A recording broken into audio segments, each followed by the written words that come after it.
جمادات، پتھر ہے، درخت ہے. ہاں، عزا ایک عورت کا بھی نام تھا اور ایک درخت کو بھی انہوں نے حذیل قبیلے کے لوگوں نے عزا کہا. حضرت خالد بن ولید رضی اللہ تعالیٰ عنہ کو فتح مکہ کے بعد جب اللہ کے رسول نے کہا کہ جا کے عزا کو ختم کر کے آؤ، تو انہوں نے پہلے درخت کاٹ دیا اور کہا ختم کر. کہا نہیں، تم نے عزا کو ختم نہیں کیا. اور وہاں جب پہنچے واپس دوبارہ تو ایک بوڑھی ایک عورت جو بکھرے بال، گندی سندی، جو بھی اس کی حیت بیان کی گئی ہے، وہ پہلے چھپا دی گئی تھی، وہ موجود تھی اور لوگ اس کی عبادت کیا کرتے تھے دیوی کے طور پر. حضرت خالد بن ولید رضی اللہ تعالیٰ عنہ نے اس کو بھی قتل کیا. تو چاہے جمادات ہوں، پیڑ پودے ہوں، وہ اما شمسن یا سورج ہو، وہ اما قمر یا چاند ہو.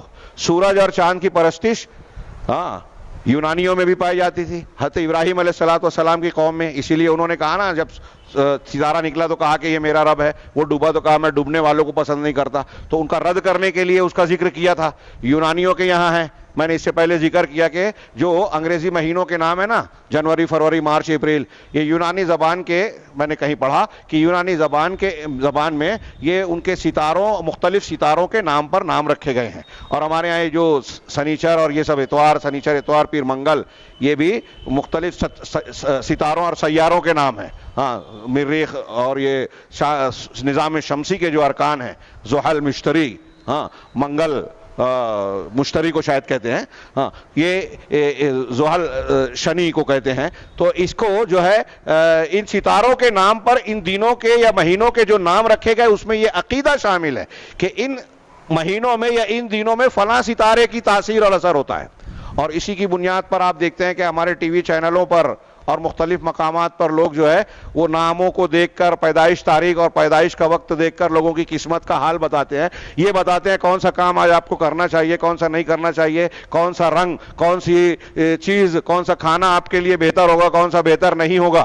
یہ چیز غیر مسلموں میں، ہندوؤں میں ہے، ہاں، دوسرے مشرکین میں ہے ستارہ پرستی. اور اس کا اثر اور خوبو مسلمانوں میں بھی ہے.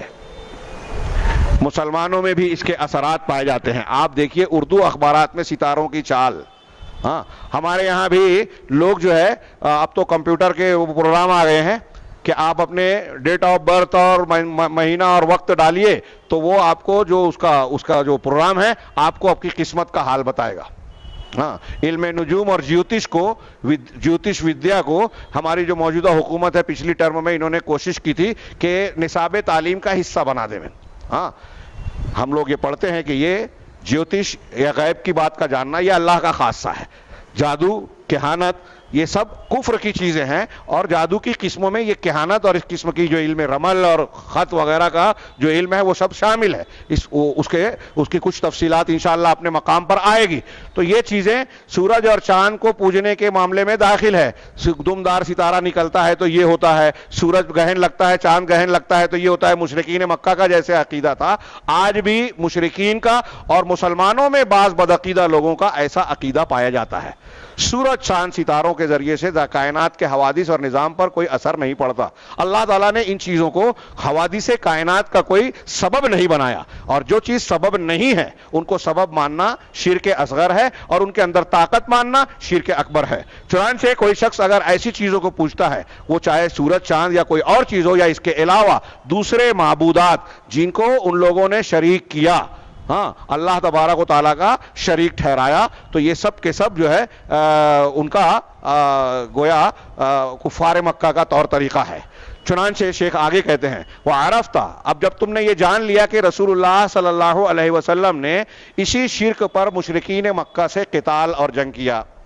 اللہ کو رازق مانتے تھے، خالق مانتے تھے، مدبر مانتے تھے، لیکن شرک کہاں کرتے تھے؟ عبادت میں. اور اللہ کے رسول صلی اللہ علیہ وسلم کا ان سے جھگڑا اسی بنیاد پر تھا، جنگیں اسی بنیاد پر ہوئی. سارا اختلاف یہی تھا، توحید عبودیت، توحید عبادت.